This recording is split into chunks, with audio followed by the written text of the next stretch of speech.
Oke, lanjut. Apalah arti presentasi kalau nggak ada embel-embel latar belakang ya? Jadi, pertama, kenapa sih UX gitu? Kenapa sih UX dan apa sih tujuan kita sebagai UX designer gitu loh. Jadi kalau teman-teman lihat, gue udah coba mengambil ilustrasi yang paling tepat untuk menggambarkan apa itu UX. Kalau di sini ada dua ilustrasi. Yang pertama, kehidupan tanpa UX as known as user dan engineer ya. Kalau di sini, user requirement itu akan sangat berantakan. Pokoknya developer akan nggak akan, maksudnya nggak mostly akan, cuman developer di mindset-nya, ya udah yang penting kerjaan gue kelar. Lo atasan gue pengen ngerjain kayak gini, gue kerjain yang penting kelar tanpa memikirkan user experience-nya. Nah, imbasnya apa sih? Imbasnya jadi user nggak mau pakai aplikasi, user kebingungan pakai aplikasi ini apaan sih maksudnya, kayak gitu. Jadi si user itu banyak sekali exit lah istilahnya, atau misalnya quit dari aplikasi karena bingung nih, ini aplikasi apaan sih? Kagak ngerti kan. Nah, tugas kita nih di sini, tugas kita sebagai UX designer nih untuk bisa mengkonversikan apa yang menjadi keinginan user sedemikian rupa, banyak banyak keinginan user yang dianggap user dibutuhkan lah intinya. Sehingga kita konversikan menjadi sebuah jembatan ya, sebagai sebuah jembatan agar user tuh nyaman gitu dalam menggunakan aplikasi, atau jadinya repeat order, atau jadinya senang sama aplikasi kita kayak gitu karena nyaman. Nah, intinya tugas kita sebagai UX designer adalah mempersimpel pekerjaan user yang tadinya repot banget. Jadi kita permudah tuh effortnya.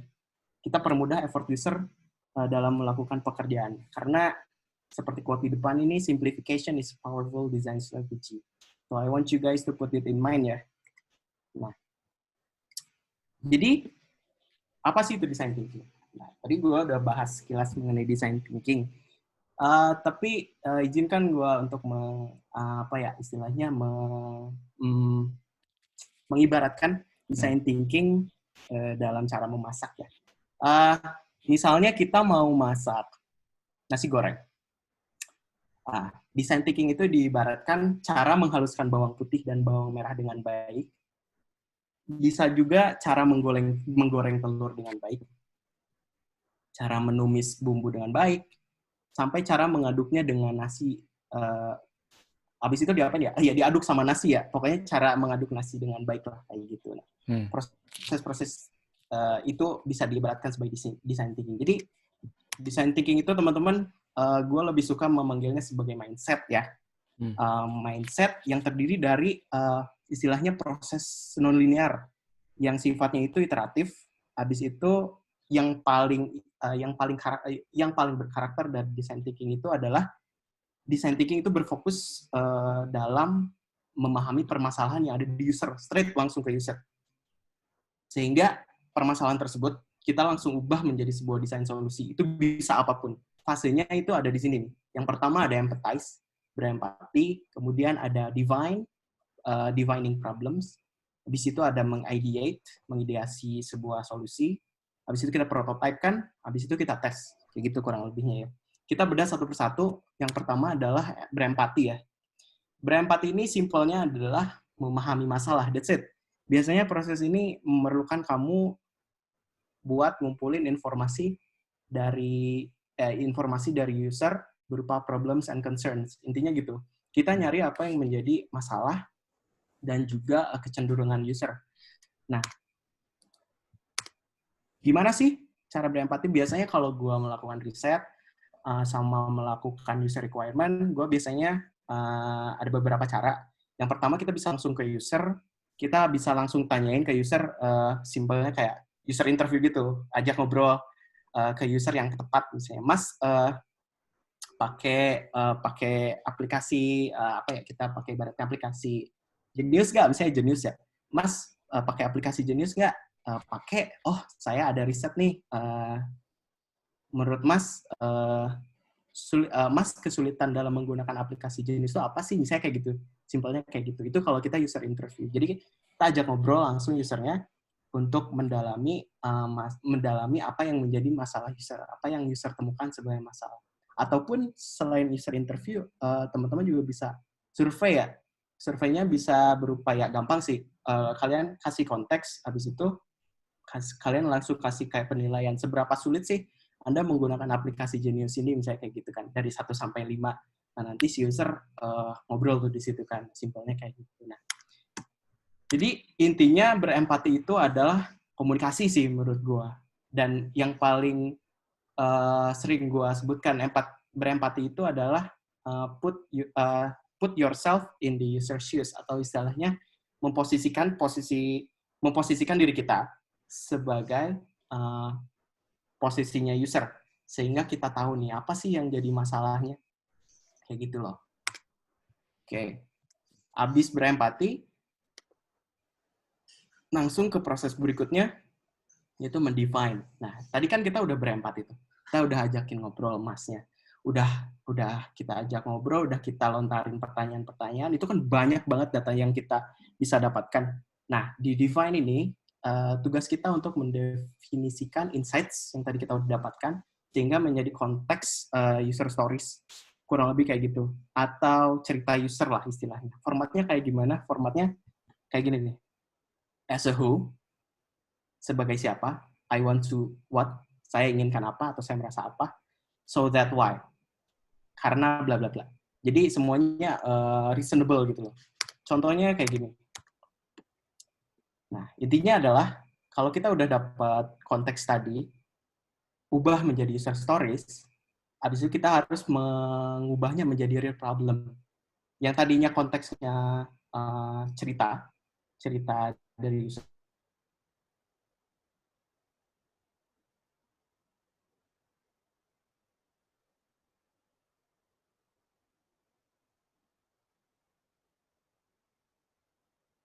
hal itu dikasih Genius, karena fiturnya nggak kelihatan.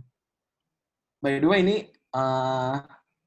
real data di lapangan. Jadi penelitian gue tulis di Medium, gue langsung tanya ke user, ternyata user tuh bingung nih, aplikasi Genius tuh banyak nih, tapi gue kok kayak nggak ke-explore semuanya gitu loh. Nah, habis itu gue dan tim coba untuk definisikan real problemnya kurang lebih kayak gini. Ini bisa apapun ya, ini tergantung kreativitas teman-teman. Gue sebagai contoh definisikan bahwa real problemnya adalah manfaat fitur tidak termunculkan dengan baik di halaman depan. Asumsi kita di awal, oh ini kan pakai burger bar, makanya mereka nggak bisa langsung lihat apps langsung gitu kan. Itu awalnya asumsi aja kan. Nah, habis itu kalau udah kita define, kita udah tahu tuh masalahnya apa.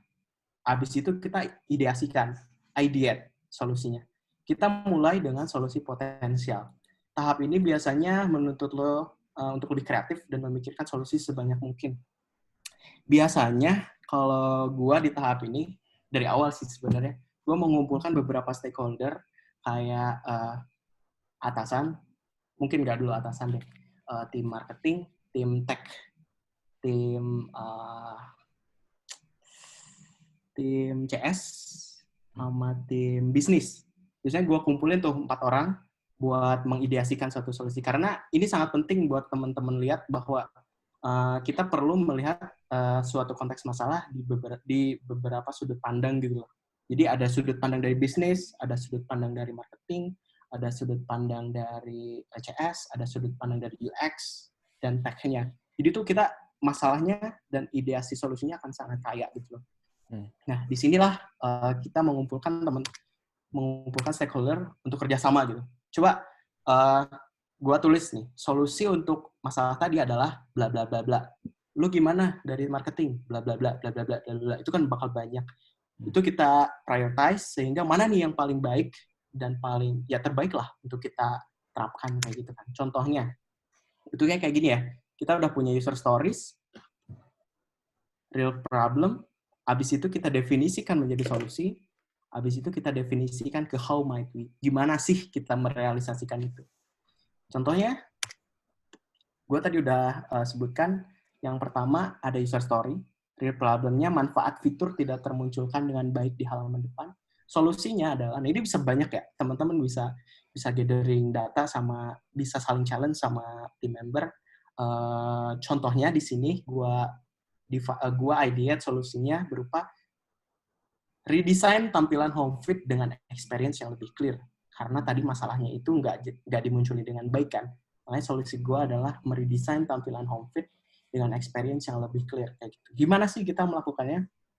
Ini bisa banyak banget home ID, tapi gue ambil contoh satu aja. Yang pertama gimana kita mempermudah user untuk overview banyak apps dalam satu section. Tujuannya itu. Jadi sekarang kita punya acuan nih, desain masalahnya apa, solusinya apa, kita mesti ngapain biar desainnya berlaku. Nah, makanya kita nggak ngasal desain gitu. Kita punya landasan. Jadinya kayak gini. Kita prototype langsung. Si home ID tadi kita jadikan itu sebagai acuan. Habis itu kita prototype, kita sketsain dengan alasan tertentu ya. Kurang lebih kayak gini nih. Jadi home ID yang tadi langsung translasikan menjadi desain solusi gitu. Contohnya kayak gini, karena tadi asumsi kita ya, tampilan Genius itu ada burger-barnya sehingga aplikasinya nggak muncul semua. Jadi orang-orang nggak ngeh tuh aplikasi sebanyak itu. Makanya solusinya Home banyakkan aplikasi di depan. Jadi kayak Gojek, kayak OVO, kayak apps-apps sekarang. Itu bukan sebatas ini kan karena lagi hits nih yang kayak gini. Enggak, tapi kita speak with data kayak gitu. And it's all reasonable. Abis itu, nggak cuma di situ, gue perjelas lagi di menu home. Ketika mereka buka home, ada istilahnya fungsi utama. Abis itu, gue jelasin lagi tuh di subtitle-nya. Ini tuh untuk ngapain? Card Center tuh untuk ngapain? E-wallet itu untuk ngapain? Save It itu untuk ngapain? So, user sekali lihat bisa tahu, Genius nih ada ini aja aplikasi. Oh, ini untuk apa sih? Oh, ini untuk ini. Oh, ini untuk dalam sekali lihat. Mungkin dalam sekali tap, mereka udah bisa langsung lihat. But it is all assumptions ya. Semuanya assumptions nih. Kita nggak pernah tahu apakah emang benar solusi kita bisa diterapkan. Emang benar solusi kita udah menyelesaikan permasalahan user. Intinya adalah ini jadinya kayak gini ya. Kalau biasanya gue sketsain dulu tim UX research, gue sketsain dulu, habis itu gue lempar ke UI designer buat lanjutin sebagai hi-fi desainnya. Nah, habis itu apakah benar solusi yang kita tadi ideasikan benar? Disinilah kita baru bisa menentukannya. Apakah benar gitu loh. Kita tes nih aplikasinya. Tes terus. Biasanya gue pakai Maze karena gue desainnya pakai Figma, enaknya bisa integrate sama Maze. Kita bisa bikin desain testing skenario, langsung kasih linknya ke user selesai tuh misi-misinya. Oh iya, coba Mbak lakuin ini dong. Ngerti nggak sih sama desain yang baru kita ini? Seberapa mudah sih Masnya menggunakan aplikasi yang udah kita desain ini? Simpelnya kayak gitu. Kita tanyakan langsung ke user, kita mintain feedback, berapa nilai desain kita, kayak gitu sih kurang. Contohnya kayak gini. Ini hasil desain yang gue ideasikan dari desain awal, Genius awal, sama yang paling baru nih, kurang lebih kayak gini. Jadi simpelnya, gue sama tim bikin scanner di Genius, abis itu gue tanyain user, apakah kamu bisa mendapatkan info mengenai fitur lain di Genius dengan mudah? Di desain pertama, kita bisa lihat nih, di angka biasa aja itu 40%, which is nggak ada masalah. Orang nggak ada masalah dengan desain seperti itu kan. 40% biasa aja. Nah, setelah gue kasih desain yang baru, terus gue minta pendapat dan juga nilai dari user, ternyata surprisingly nilainya ada 70% mereka bilang lebih mudah. Nah, disinilah kita membuktikan asumsi kita. Dari tadi user problem, user stories, habis itu real problem, habis itu kita solusikan, habis itu kita home itu, bikin prototipenya. Inilah kualitas dan nilai dari pengambilan keputusan lo menggunakan design thinking. Kurang lebih kayak gitu sih. Tipsnya kalau kita pakai design thinking, entah ya, gue nggak tahu sih apakah design thinking ini dalam pekerjaan seperti ini bisa dilakukan sendiri atau enggak. Tapi kayaknya sih bisa. Tapi tipsnya dari gue adalah kita coba brainstorm dengan tim. Jadi seperti yang gue bilang tadi bahwa bahwa sudut pandang dari setiap orang, dari setiap divisi itu bisa beda, makanya kita perlu memperkaya solusi kita, sehingga solusi kita jadi terbaik gitu. Kita brainstorm, mana sih ini yang lebih baik, mana sih solusi yang terbaik. Habis itu kita lakukan iterasi. Jadi kalau misalnya desain kita nggak kayak gini, misalnya, wah ternyata malah lebih membingungkan, atau ternyata nilai biasa ajanya kita nggak berubah nih dari yang pertama. Apa sih yang bisa kita lakukan? Kita balik lagi ke awal, kita lihat, kita ulang lagi. Apa sih yang bisa salah? Apa sih yang kita salah tangkap? Apa sih yang bisa kita perbaiki? Kayak gitu. Yang ketiga, tipsnya adalah ya latihan sih. Practice makes perfect. Oke, hampir beres ya. Cepet juga. Terus, kenapa sih design thinking? Kenapa sih design thinking di luar dari banyaknya metode-metode desain di luar sana? Dari artikel yang gue baca ya. Jadi, design thinking ini untungnya, atau misalnya enaknya design thinking ini sangat-sangat meminimalisir resiko. Karena apa? Karena kita dari awal udah meminimalisir suatu masalah dari datang ke user langsung, itu udah bukan asumsi lagi, itu udah beneran masalahnya langsung dari user, langsung kita ideasikan dengan masalah yang user alami juga kayak gitu. Dan juga real insights, sama aja sih, real insight, data-data yang kita gunakan itu selalu data driven.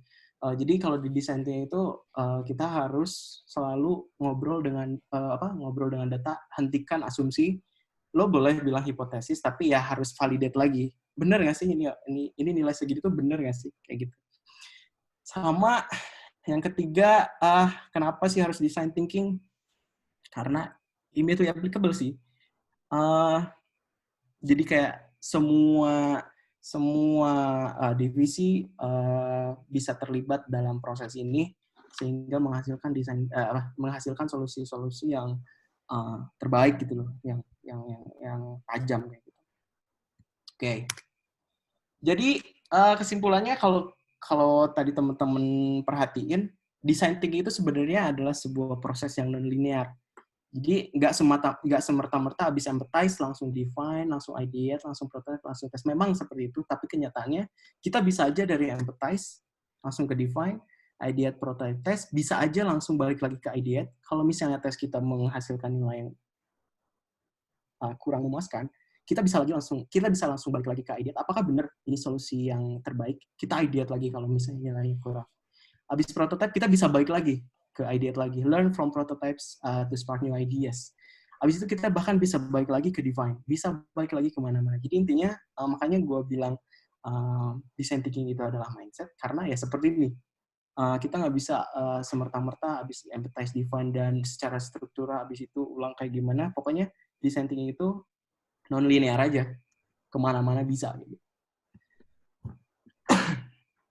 Kayak gitu. Oke. Okay. Ya. Simple ya, kayak gitu aja sih. keren mas. Referensinya di sini, iya kayak gitu. Berarti sudah selesai mas, tinggal Q&A ya? Ya Q&A kali ya. Q&A ya.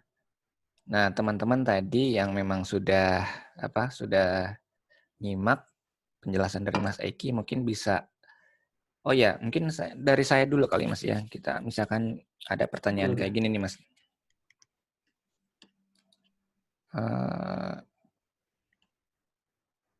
Kita screen-nya kita stop dulu Mas, yang Mas Eki ya? Stop, boleh. Nah, oke. Coba sebentar ya, saya sharing yang saya dulu. Sharing. Sebentar.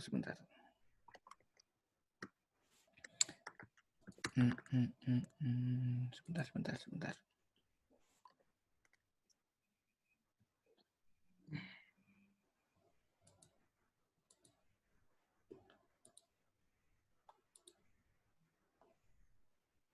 Sebentar ya teman-teman ya, tunggu ya. Ini saya ketutup.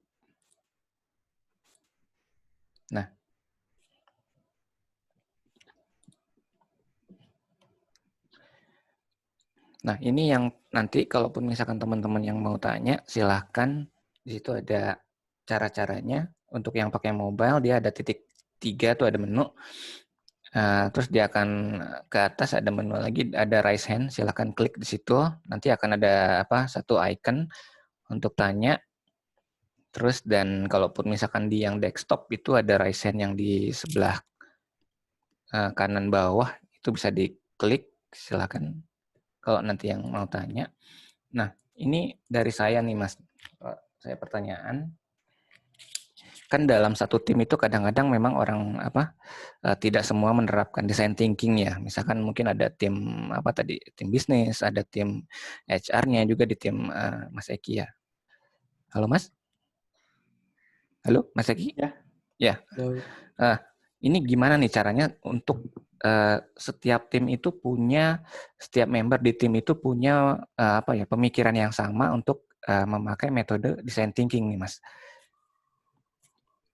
Penerapan di kantor, maksudnya di Di tempat kerja apa? Di tempat kerja ya, di tempat kerja. Jadi Tempat ketika kerja kita ya? mau develop satu produk itu kan otomatis semua orang tuh harus juga ikut berpartisipasi untuk berpikir secara design thinking. Jadi kita nggak hanya kita saja sebagai UX, tapi semua orang juga bisa ikut juga nih. Tipsnya gimana Mas kalau misalkan supaya semua orang berpikir design thinking dalam satu tim ya?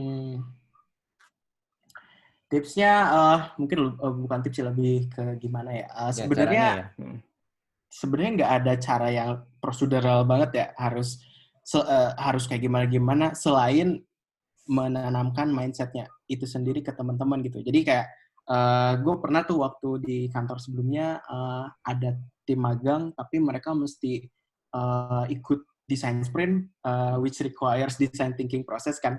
Makanya gue sempetin tuh untuk datang langsung karena ini penting menurut gue buat mereka ngerti, karena sangat krusial kan. Nah, gue datengin teman-teman magang ini, terus gue ajarin kasih tahu pemahaman design thinking itu seperti apa. Jadi emang invest di waktu, walaupun itu ya menghabiskan 20-30 menit, tapi it's kind of worth it menurut gue. Kayak gitu. Jadi emang design thinking ini sebuah kultur sih yang harus diterapin. Makanya harus pelan-pelan dari satu orang ke orang lain. Tapi sepengalaman gue, design thinking ini nggak bisa instan plug gitu, langsung diterapin di beberapa kultur kasus. Kayak contohnya di kantor kayak corporate banget nih. Corporate banget, mereka udah lama berdiri. Kultur korporatnya sangat kuat, yang birokratisnya sangat-sangat proses birokrasinya sangat-sangat banyak. Itu biasanya susah tuh untuk menerapkan design thinking. Tapi kalau misalnya design thinking itu, ini saran gue ya, tapi kalau teman-teman bisa menerapkan design thinking itu sebagai mindset, that's it, cukup mindset. Jadi kuncinya Walaupun sebenarnya mindset teman-teman ya Mas kerja ya? di kultur yang non-design thinking, mindset bener. Teman-teman masih bisa membantu pekerjaan teman-teman sehari-hari. Buktinya kayak gue sebelum masuk ke grade ini kan sangat-sangat korporat, susah banget untuk menerapkan design thinking di sini. Tapi karena gue sangat-sangat into design thinking, mau kerjaan apapun gue pasti selesaikan dengan empathize. Walaupun gak ada istilah kayak ini ada yang design sprint dari atasan, tapi gue tetap ke user untuk memastikan kayak gitu sih. Jadi emang harus invest waktu di situ sih, mau gak mau.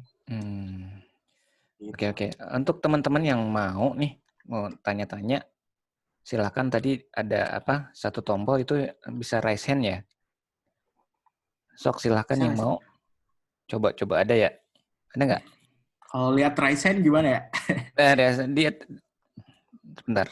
Ada nggak? Teman-teman lihat ada nggak? Kalau yang di mobile itu biasanya digeser kanan kiri deh. Di situ ada raise hand. Coba. Ada nggak?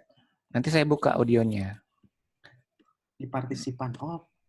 Nah, partisipan di situ ada raise hand. Partisipan. Tapi kalau Mas Eki kayaknya nggak ada raise hand deh, soalnya jadi di co-host dia. Nggak ada gue Mas. Nah, ya kan? Yang Di desktop. Ini yang oke, kita sharing lagi ya caranya ya. Caranya sorry. Nah, ini nih, di bawah kanan, apa ini? Kanan bawah itu ada satu menu, dia ke atas, terus di situ ada raise hand. Sorry, ini salah ini ya, salah lingkaran gua. Harusnya raise hand yang bawah nih, yang kayak ini nih. Ya kan? Terus yang di desktop itu ada di sebelah sini nih. Oh iya benar. Nah, situ kan. Nah, coba ada yang raise. Nah, ada 2 nih. Sebentar ya.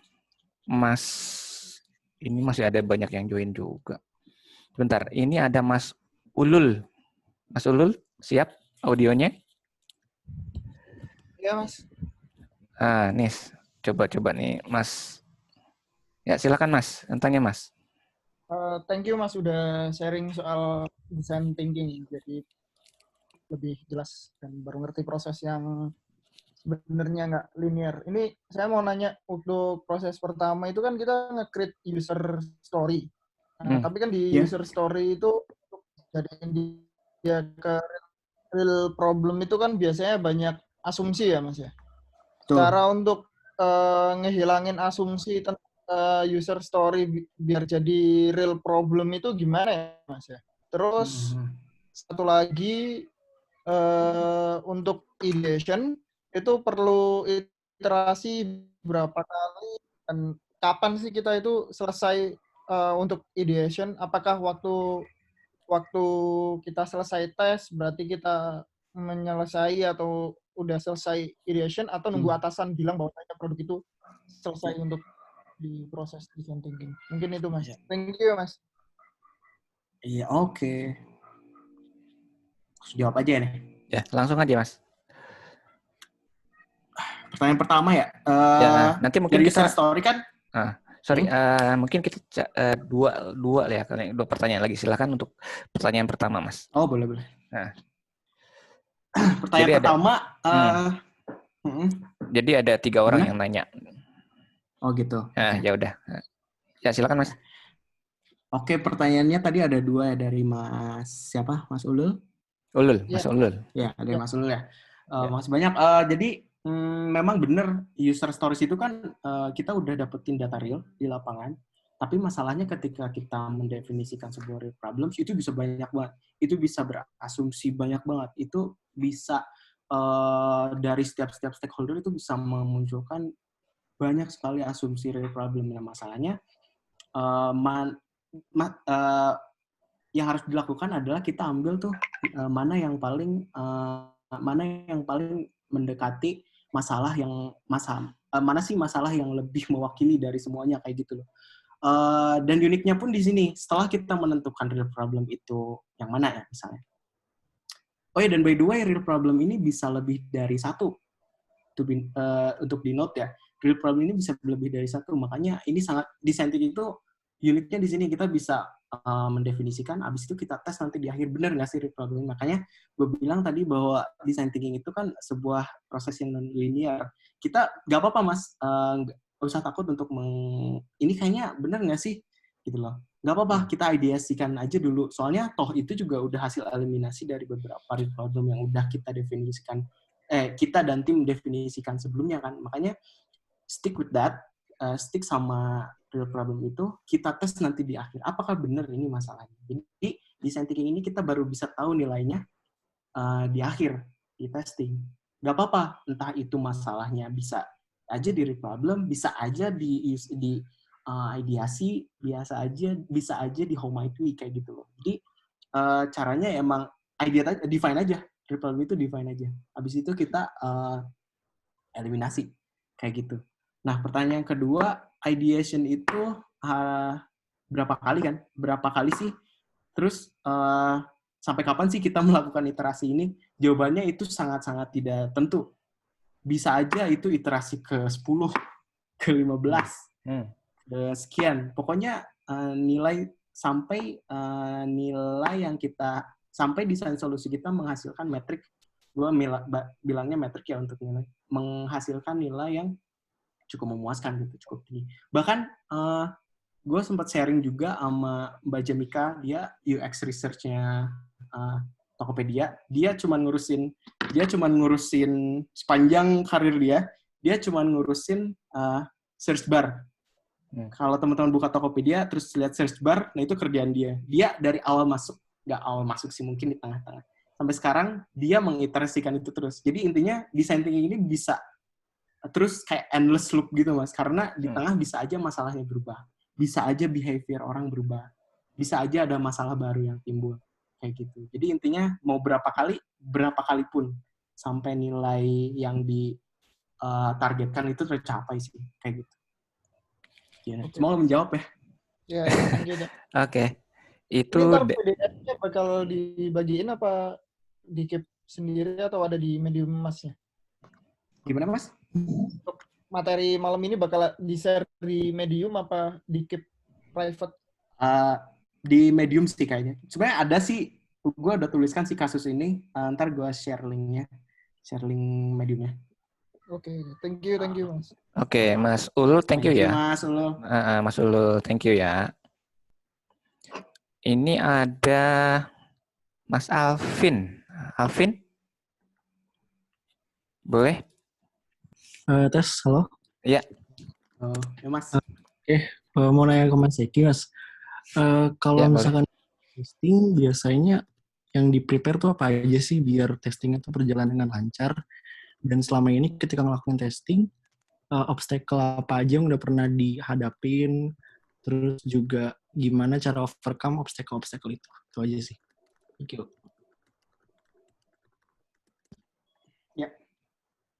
Ya, wah 3 nih gue tulis. 3 pertanyaan.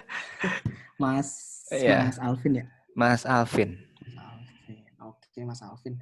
Ada 3 pertanyaan kurang lebih. Yang pertama, kalau testing biasanya siapin apa aja? Itu bisa unik banget kasusnya.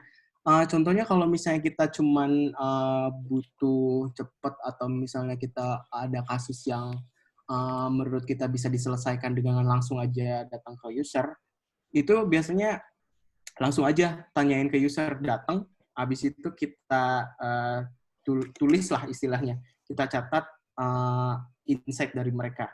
Itu konvensionalnya lah. Nah, kalau gue biasanya gue siapin maze.design, teman-teman bisa cek maze.design, itu website yang menyediakan user testing skenario. Kita bisa bikin skenario di situ, kita bisa bikin journey, user klik sini, jadinya kayak gimana. Itu bahkan sampai muncul si heat map-nya, orang ngeklik kemana aja, score usability-nya berapa. Nah, di situ kita udah dapetin tuh data-datanya. Makanya gue selalu nyiapin maze.design sama Figma, gue bikin skenario-nya, habis itu gue meetingin tuh si output-nya. Kalau teman-teman mau lihat, ada nggak ya gue? Maze design. Mudah-mudahan ada. Udah ada ya? Biasanya kalau nulis di Medium terus ngadain riset, biasanya sih pakai Maze, karena enaknya Maze ini bisa share nggak ya gue? Share bentar Mas ya. Boleh. Nah, di sini teman-teman ke maze.design, teman-teman bisa bikin skenario-nya di sini. Karena gue pakai Figma, gue bisa langsung import di sini, gue bisa klik langsung di situ, sehingga menghasilkan skenario, sehingga menghasilkan apa ya istilahnya, journey mana sih yang user lewati kayak gitu kan. Nah kayak gini nih. Waktu itu pernah bikin riset pencarian film di Netflix. Semuanya gue siapin kayak gini, gue bikin mereka buat bisa ngeklik-klik, abis itu gue tanyain, simpelnya kayak gini nih. Pernah nggak sih menghabiskan waktu yang cukup lama buat nyari film atau seri yang lagi pengen kamu tonton di Netflix, bahkan sampai bingung mau nonton apa? Sesimpel itu. Gue tes, abis itu ternyata ya jawabannya di 80% mengatakan iya. Nah, data ini nih yang biasanya kita olah ya. Kayak gitu. Jadi teman-teman bisa cek. Atau juga ada usability usability hub. Nah, di sini juga bisa nih. Simpelnya sediain desainnya sama testing tools-nya. Gitu sih. Gitu ya. Kayak gitu. Itu ya untuk yang jawaban untuk pertanyaan pertama. Kemudian untuk yang kedua, obstacle-nya apa aja sih? Nah, biasanya justru yang paling sering dihadapi sama gue yang khususnya adalah kan user yang paling cocok. Kenapa paling cocok? Karena kadang ada case yang misalnya kayak gini. Case-nya itu nggak cuman nge-require bahwa mereka adalah user grade day aja misalnya kalau pakai aplikasi. Kita mesti nyari user yang shift-nya sekian misalnya. Habis itu mereka sehari-harinya telat, misalnya telat absen. Habis itu kita nyari orang yang kadang mereka susah untuk absen misalnya. Nah, itu kan spesifik tuh. Jadi obstacle-nya kadang dinyari user yang tepat. Karena kalau misalnya kita pakai user yang nggak relevan sama kasus kita, itu datanya sangat-sangat bias. Data kita udah nge-define real problem, udah nge-define solusi sampai ini kok nggak dapet yang nilainya. Ternyata si usernya itu nggak spesifik, nggak merasakan. Kita berempati di tempat yang salah. Kayak gitu sih biasanya obstacle yang gue hadapi sih. Kayak gitu ya. Cara overcome-nya gimana? Overcome-nya, udah cari aja. Cari user yang paling tepat. Dan itu sangat-sangat sulit sih biasanya untuk dapetin kayak gitu. Dan itu kalau gue sharing sama teman-teman UX designer juga banyaknya ngeluh di situ sih. Di cara mendapatkan user yang lebih yang paling tepat kayak gitu. Jadi lebih ke langsung cari aja. Cari bener-bener orang yang sesuai lah. Kayak gitu. Selain itu apa ya? Kesulitannya apa ya? Oh, terus kesulitannya paling menentukan skor tadi sih. Jadi kalau mungkin ini bahasan yang lebih lanjut ya. Kalau di gua ada istilahnya metrik. Jadi desain kita tuh apakah sesuai dengan metrik yang kita setting apa enggak gitu. Misalnya kalau tujuan kita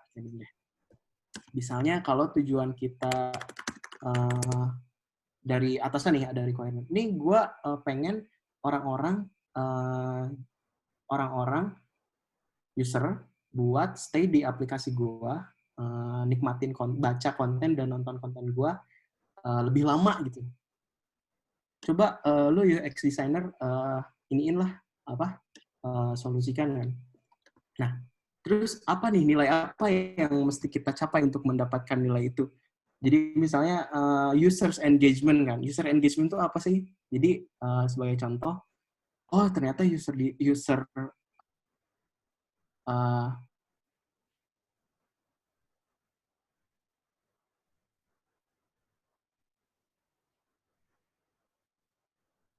adalah lamanya menghabiskan waktu yang dihabiskan oleh user. Nah itu mendefinisikan itu sih kadang yang menjadi obstacle. Dan soalnya itu kan tiap case sangat-sangat unik kayak gitu sih. Semoga menjawab ya. Menjawab nggak sih? Itu tadi pertanyaan siapa ya? Mas Alvin ya? Alvin Ramadhani ya? Mas Alvin ya? Mas. Panjang juga ya. Thank you ya Mas ya. Thank you Mas Alvin. Sekarang ada satu lagi yang raise hand tuh. Mungkin kita coba Mas Muhammad Dafa Prayodi. Halo Mas. Ya. Halo, tes. Nah itu tuh. Oh Mas. Oh udah masuk ya? Iya. Sebelumnya, thank you Mas sudah sharing tentang thinking. Jadi gue mau nanya, idealnya dalam tahap empathize itu perlu berapa user sih idealnya ya? Oke, thank you. Itu aja sih. Yeah. Siap. Oke. Siap. Oke. Ini gue pernah dengerin di podcastnya Dunia Dalam Desain. Berapa sih sebenarnya user yang mesti kita empathize ya biar mendapatkan data yang relevan lah istilahnya. Kuncinya adalah ada yang bilang 5 aja cukup karena itu udah ganjil ya. Mungkin kalau 3 orang bilang iya, 2-nya tidak, berarti itu ya oke lah mencapai, dan vice versa. Ada yang bilang itu nggak bisa karena 5 user itu kalau dalam case tertentu itu mengatakan seperti itu karena terlalu bias. Banyak user yang kita dapatkan itu semakin baik. gimana ya jelasinnya? Emang semakin banyak emang semakin baik sih, tapi biasanya kalau dalam case gue di 10 hingga 20 itu udah paling aman banget. Kita udah bisa mengatakan bahwa itu valid lah mungkin. Karena cukup banyak, tapi tidak terlalu banyak kayak gitu. Di podcast desain, dunia dalam desain juga pernah dibahas kalau mereka tuh si UXD biasanya testing itu ke 20 orang. That's it. Jadi banyaknya emang relevannya mereka stay di 20 orang. Pun misalnya lebih dari 20 orang juga nggak apa-apa sih. Tapi kuncinya lebih banyak, lebih relevan sih datanya. Semoga menjawab ya. Iya. Thank you. Tadi masih apa ya? Saya lupa ya. Nggak saya catat tadi, lupa ya. Oke, mungkin ada satu pertanyaan lagi kali ya. Mas Eki ya. Halo? Gimana Mas? Satu pertanyaan lagi ya. Mungkin ada yang mau tanya lagi yang raise hand.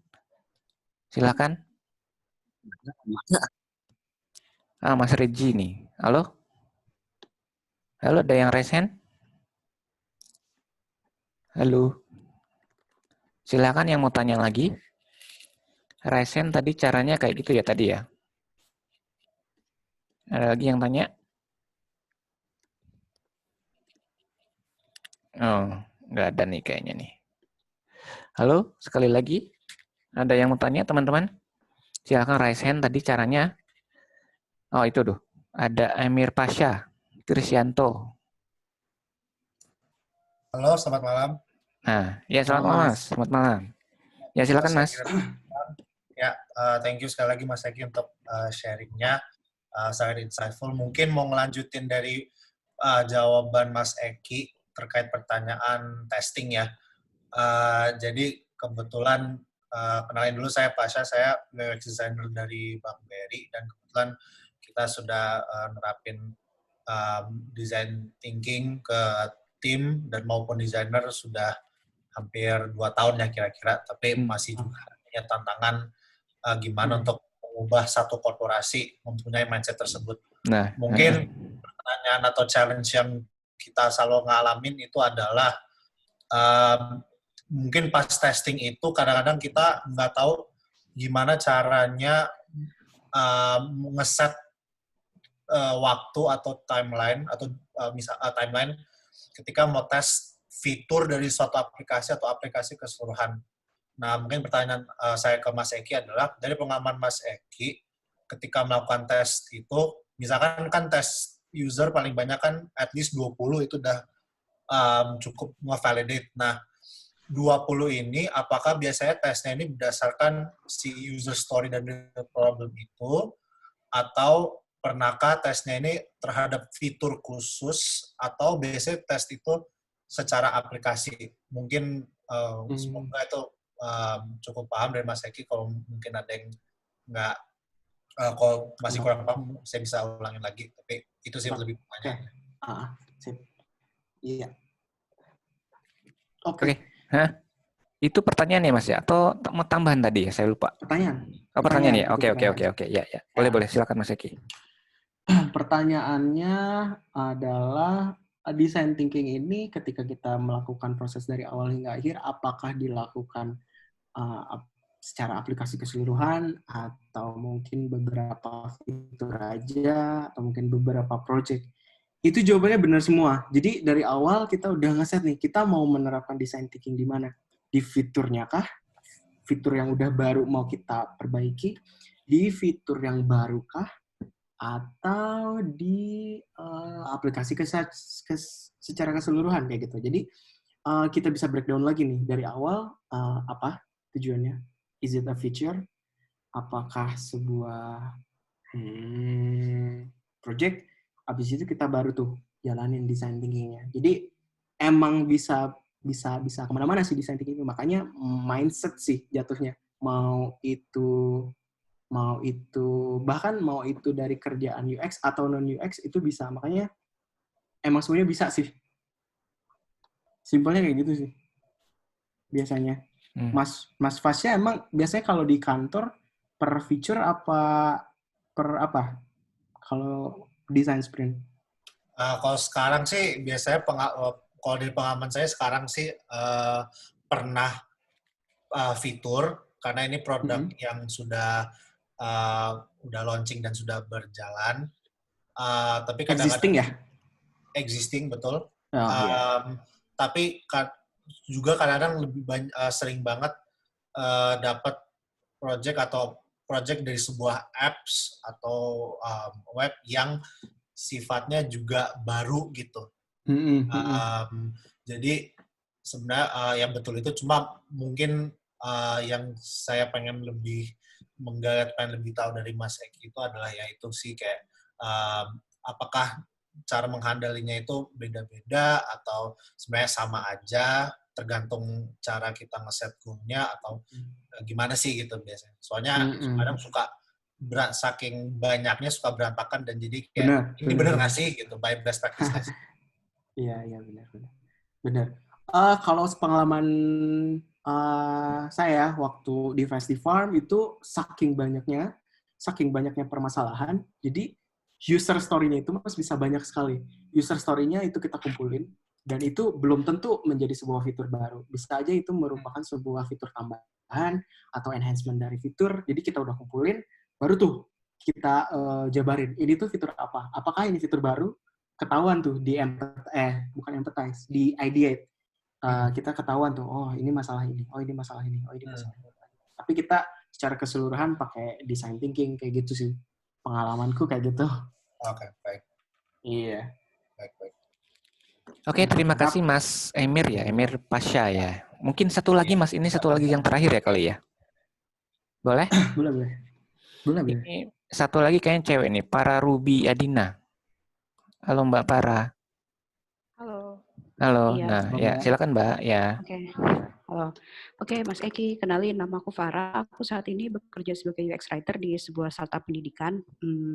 Aku pengen nanyain, aku nggak tahu sih ini berapa hal. Jadi pertama, tadi kan soal design thinking kan aku sebenarnya udah lumayan baca, udah sering baca juga sebelum ikutan ini. Cuman sepengalaman Mas Eki, yang pengen aku tanyain, sepengalaman Mas Eki, kira-kira stakeholder interview itu ada di letak lebih di letak mana sih? Itu lebih ke empathize atau lebih ke define atau gimana tuh Mas kira-kira? Soalnya kan tadi framework scope yang Mas Eki ceritain kan lebih ke user gitu, tapi lebih bagaimana kita maksudnya meng-empathize si stakeholder kita gitu, atau malah si levels kita gitu. Ya istilah stakeholder interview tuh kira-kira ada di tahap mana? Dan yang kedua, ini kan tadi di presentasinya Mas Eki kan itu lebih kepada kayak revamp aplikasinya Genius gitu. Nah, yang pengen aku tanyain, sepengalaman Mas Eki pernah nggak kayak ngerasain kayak gimana ya? Jadi ada produk-produk atau project-project yang sifatnya tuh catching moment. Mungkin misalnya kayak misalnya pelaporan SPT pajak, atau mungkin di case aku sendiri mungkin UTBK atau kartu prakerja gitu. Nah itu kan pasti itu bakalan dikejar setan banget dong, karena kalau sampai kita kehilangan momen mungkin kita kesalip kompetitor, ya pokoknya bisnis oriented lah gitu. Nah kira-kira dari Mas Eki sendiri gimana sih cara handling, cara deal with that dengan tetap menjaga design thinking tapi kebutuhan bisnis dan kebutuhan stakeholder itu terpenuhi juga gitu, dan serta tight deadlines karena kebutuhan untuk catching moment itu. Terima kasih. Tapi Mbak mau nanya dulu dong, catching moment-nya itu tidak terbatas apakah aplikasinya sudah ada atau nggak ada ya? Misalnya kita mau bikin aplikasi tapi ini belum ada nih, kita mau catching moment untuk bikin itu, atau kita sebatas ini udah ada tapi kita lakukan design thinking biar lebih improve? Tepatnya sih kayak enhancement dari sesuatu yang sudah ada. Enhancement yang sesuatu yang sudah ada disesuaikan dengan momen yang baru-baru ini gitu. Itu sih. Jadi lebih kayak gitu sih. Bukan kalau boleh tahu dari kasusnya gimana nih? Mbak alami kah ini? Ya sorry, itu sebenarnya sih nggak bisa terlalu aku ceritain banyak sih, tapi intinya catching moments itu maksudnya ya intinya ya kalau misalnya kita terlalu ibaratnya kalau aku bilang terlalu idealis, ya itu bakal lama gitu, bakal terlalu lama gitu, terus jadinya pas kita udah terjun ke pasaran udah basi gitu maksudnya, kurang lebih itu gitulah. Wah, itu sangat kalau dibahas jadi ke bisnis ya. Oke. Oke, thank you Mbak. Tapi bentar, pertanyaan pertama nih agak bingung nih. Stakeholder interview itu maksudnya kita interview ke user kah atau stakeholder yang ada di internal kita Mbak ya? Internal, Maksudnya? stakeholder internal. Internal ya? Ya. Ya, oke. Oke, langsung jawab aja ya. Yang pertama pertanyaannya adalah kita udah melakukan interview, udah melakukan empathize, ideate, sampai design thinking. Nah, pertanyaannya itu adalah kita melibatkan stakeholder itu di fase mana sih? Belum sempat gua ini ya sebut bahwa stakeholder ini idealnya itu terlibat dari awal langsung. Yang artinya dari perumusan di design sprint itu dari perumusan masalah. Di luar kita udah ngumpulin, kalau kita udah meetingin baru kita libatkan tuh si stakeholder di situ. Jadi kurang lebih kita libatkan di tahap ideate kali ya. Walaupun sebenarnya stakeholder bisa terlibat juga di empathize, tergantung case-nya, tapi idealnya kita libatkan di awal sehingga mereka tahu tuh konteksnya dari awal sampai akhir, tujuan design thinking, tujuan design sprint kita tuh mau kemana sih, kayak gitu. Nah, kalau mengenai pernah nggak sih ngerasain project-project yang sifatnya catching moment, kayak dikejar banget gitu loh, misalnya, wah ini orang, ini ide gue nggak ada nih yang pakai nih, gue harus cepet-cepet karena ini paling tepat nih di masa corona ini, misalnya kayak gitu kan. Gue pernah banget waktu itu pernah gue sama tim kita langsung ke Purwakarta karena kita saking ngejar momennya kita langsung ke Purwakarta langsung nyari usernya langsung karena waktu itu usernya adalah pemilik toko tani di Jakarta nggak ada ya yang kayak gitu, jadi kita langsung ke tanpa buang-buang waktu kita langsung empathize ke Purwakarta buat nyari data insight yang kita bisa dapatkan secepat mungkin. Jadi intinya kalau misalnya kita dihadapi sama project kayak gini, itu lebih ke disiplin sih. Jadi kita perlu orang, kalau istilahnya orangnya adalah project manager kalau di kasus gua.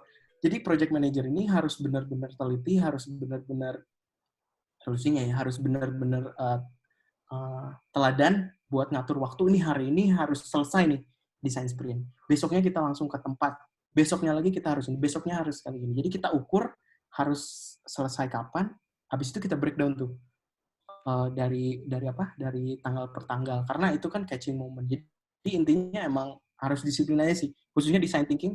Kalau misalnya teman-teman bisa lancar design thinking paling setengah jam sampai sejam sehari itu udah bisa sih, idealnya udah bisa dilakukan sih. Makanya it is real possible sih.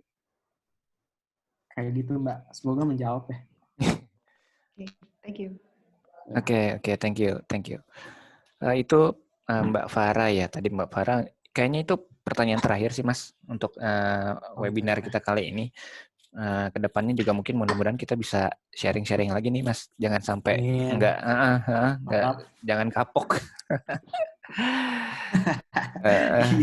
Rame, makanya ini ada hampir 100 orang yang udah masuk. Thank you. Mungkin ada satu tips, mungkin bukan ada apa ya, kayak misalkan ada statement terakhir Mas, mungkin untuk teman-teman kira-kira yang mau lagi belajar UX. Apa nih tips atau apa kayak mungkin ya apa saran apa tips apa gitu loh. Saran mungkin ya kali mungkin tidak terdengar ideal karena datang dari mulut gue ya. Tapi kalau boleh saran sih, design thinking itu kan sangat abstrak tapi goalnya jelas gitu. Jadi kalau saran dari gue itu lebih sering-sering untuk baca studi kasus yang udah pernah dilakukan, entah itu di Medium atau di mana. Karena kalau yang gue rasakan sekarang misalnya di forum-forum desain ada yang eksplorasi desain gitu, that is good gitu. Mereka mempertajam skill membuat UI design kita, but UI is only 20% gitu. Sisanya 80%-nya adalah UX. Jadi saran gue, di samping kita eksplorasi desain, kita juga dalami lagi si permasalahannya, dalami lagi kenapa kita mendesain seperti itu. hal itu bisa kita dapatkan dari referensi sih biasanya. Kayak gini ikutan seminar, ikutan webinar ya, ikutan acara-acara atau nongkrong di acara IDF tuh kalau teman-teman tahu di grup Telegram IDF boleh. Di situ lebih fokus ke experience design. Habis itu baca-baca case study itu sih yang paling penting dan lakukan tentunya lakukan sih karena emang perlu latihan sih design thinking ini. Oke, mungkin segitu ya kalinya. Mas Eki ya, mungkin mudah-mudahan nanti ke depannya kita ketemu lagi dan teman-teman kalaupun misalkan ada yang mau sharing mungkin nanti saya kasih formnya kali ya. Kalaupun misalkan ada teman yang mau sharing, kasih form silakan nanti isi dan kalaupun misalkan teman-teman yang belum nonton, mungkin webinar ini nanti saya upload di YouTube kali ya, nggak apa-apa Mas Eki ya? Nggak apa-apa Mas, santai. Ini buat insight juga untuk teman-teman, mudah-mudahan ada manfaatnya malam ini. Terima kasih untuk Mas Eki yang sudah sharing dan teman-teman yang sudah hadir. Mudah-mudahan kita bisa ketemu lagi di webinar yang akan datang. Terima kasih semuanya. Selamat beribadah puasa besok, jangan sampai godin. Jangan sampai telat makan sahur. Gue tahu godin. Iya, orang Sunda. Orang Sunda, wah sama lah. Parah. Ya udah, terima kasih ya Mas ya, semuanya ya, yang sudah hadir ya. Ya, sama-sama Mas. Mudah-mudahan sehat selalu ya. Mas? Ya. Kayaknya ada yang mintain PPT-nya ya. Oh ya, boleh. Boleh.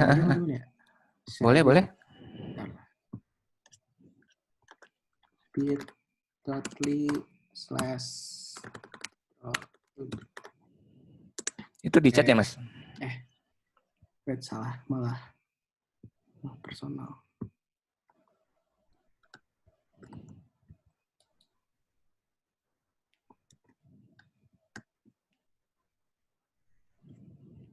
Oke. Yo, sama-sama teman-teman. Oke. Yo. Itu udah di sharing ya itunya ya, si presentasinya ya Mas itu ya? Presentasinya ya. Oh iya. Oke, itu sudah di sharing di bit.ly intro .dt. Oke, sekali lagi thank you semua teman-teman yang sudah datang. Terima kasih Mas Eki. Terima kasih. Semoga semuanya sehat dan terima kasih semuanya ya. Oke. Dah. Assalamualaikum. Waalaikumsalam.